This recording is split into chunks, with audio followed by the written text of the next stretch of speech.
आज हम बात करने जा रहे हैं नितिन कास्टिंग कंपनी लिमिटेड के बारे में। नितिन कास्टिंग का बिजनेस है मैन्युफैक्चर करना। एलॉय स्टील कास्टिंग ये कंपनी मैन्युफैक्चर कर स्टैटिक्स और सेंट्रीफ्यूगल ये लोग का रेंज है जिसमें मैन्युफैक्चर करती है एलॉय स्टील।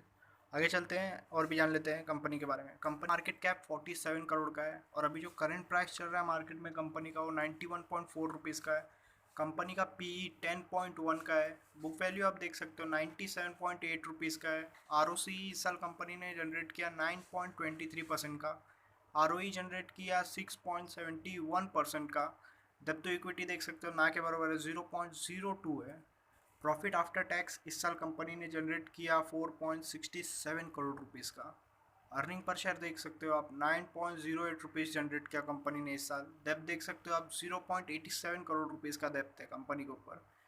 फाइनेंशियल पोजीशन देख सकते हो आप कंपनी का कैश और बैंक बैलेंस जिसको हम लोग कैश इक्विवेलेंट बोलते हैं। कंपनी के पास 0.44 करोड़ रुपीज़ पड़ा है अभी। और कंपनी ने इस साल टोटल सेल्स करके दिखाया 61.97 करोड़ रुपीज़ का, अपने मार्केट कैप से भी ज़्यादा। कंपनी अभी भी बहुत ज़्यादा अंडर वैल्यूड है। आगे चलते हैं क्वार्टरली रिजल्ट देख लेते हैं कंपनी का। सितंबर क्वार्टर में कंपनी ने सेल्स किया था 13.36 करोड़ का, जिसमें प्रॉफिट बिफोर टैक्स था 1.33 करोड़ का। प्रॉफिट आफ्टर टैक्स था 1.20 करोड़ रुपीज़ का। अर्निंग पर शेयर था 2.33 रुपीज़ का। दिसंबर क्वार्टर में कंपनी ने सेल्स किया 20.21 करोड़ का, जिसमें प्रॉफिट बिफोर टैक्स था 1.28 करोड़। प्रॉफिट आफ्टर टैक्स था 1.07 करोड़ और अर्निंग पर शेयर था 2.08 रुपीज़ का। मार्च क्वार्टर में कंपनी ने सेल्स किया 21.48 करोड़ का, जिसमें प्रॉफिट बिफोर टैक्स था 1.68 करोड़ का। प्रॉफिट आफ्टर टैक्स था 1.34 करोड़ रुपीज़ का।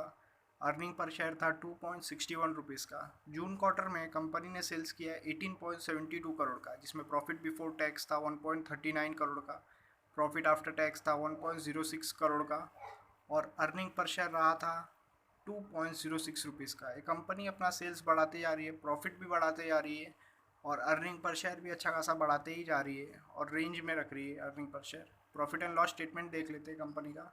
2018 में कंपनी ने सेल्स किया था 57.52 करोड़ का, जिसमें प्रॉफिट बिफोर टैक्स था 0.89 करोड़ का और प्रॉफिट आफ्टर टैक्स था 0.84 करोड़ का और अर्निंग पर शेयर रहा था 1.65 रुपीज़ का।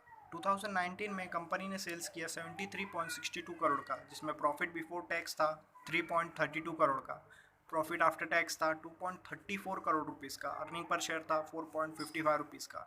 2020 में कंपनी ने सेल्स किया 64.08 करोड़ का, जिसमें प्रॉफिट बिफोर टैक्स था 1.66 करोड़ का।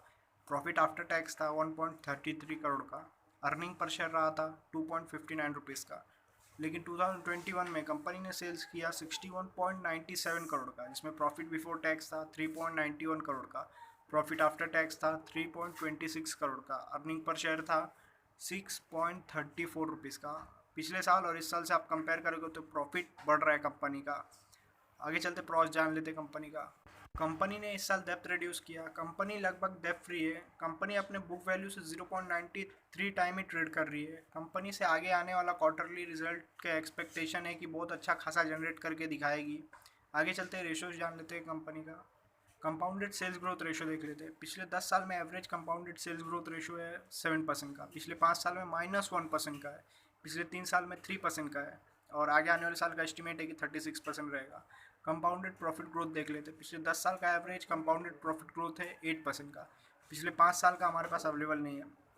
पिछले 3 साल का 57% का है और आगे आने वाले साल का एस्टिमेट है कि 961% प्रॉफिट ग्रोथ होगा। ये कंपनी जनरेट करके दिखाएगी प्रॉफिट ग्रोथ। आगे चलते हैं स्टॉक का प्राइस कैसे मूव किया है वो देख लेते हैं। पिछले 10 साल में एवरेज 18% के हिसाब से मूव किया है। पिछले 5 साल में एवरेज 24% के हिसाब से मूव किया है। पिछले 3 साल में 11% रहा है और पिछले साल कंपनी का शेयर का प्राइस बढ़ा 72%। रिटर्न ऑन इक्विटी देख लेते हैं। पिछले 10 साल का एवरेज रिटर्न ऑन इक्विटी है 4% का। पिछले 5 साल का एवरेज रिटर्न ऑन इक्विटी है 4% का। पिछले 3 साल का रिटर्न ऑन इक्विटी है एवरेज 5% का और पिछले साल कंपनी ने रिटर्न ऑन इक्विटी अच्छा खासा जनरेट किया लगभग 7% का। आगे चलते हैं शेयर होल्डिंग पैटर्न जान लेते हैं कंपनी का।